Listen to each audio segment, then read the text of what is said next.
some interesting names from the different ethnicities, religious elements, and also intellectual, cultural, and political roles in al-Andalus. These elements interconnected in a very interesting manner. I mean, in that time, the 10th and 11th century, and for many people, from many scholars, notably Will Durant and Lévy-Provençal, despite all the conflicts and challenges of that era,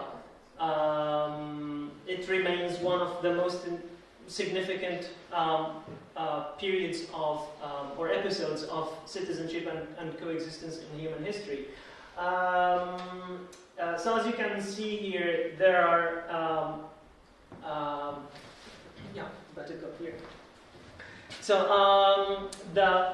these are let's say some famous names. Ibn Hazm al-Zahiri,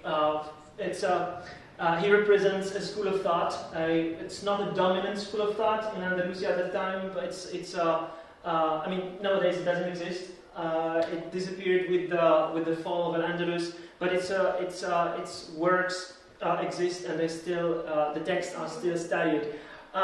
Then we have another name, Samuel ibn al-Naghirila. This is the Arabic version of his name. Maybe Zita will introduce his Hebrew name afterwards. So he was a wazir of the kingdom of Granada.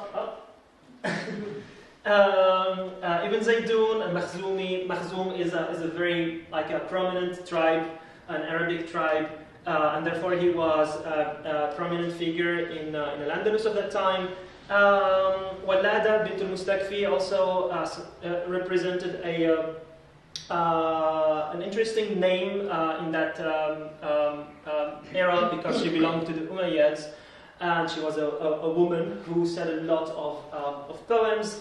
And we go on and on to see that there are really a variety of people who coexist and live together, from Shia, we say Zahiri, Shia, and here Maliki. These are Muslim schools of thoughts who are remarkably in jurisprudential theological conflict. Yet they lived in al-Andalus, while in other places the clashes were more evident and more visible.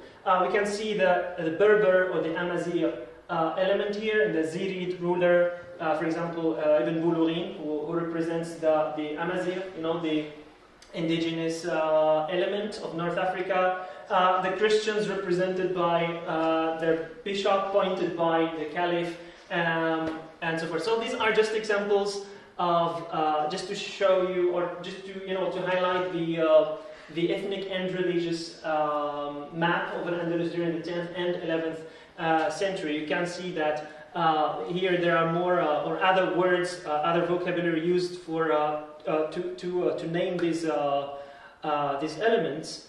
Interestingly, the element of the Slavic element was there as well, and took an interesting role politically and culturally.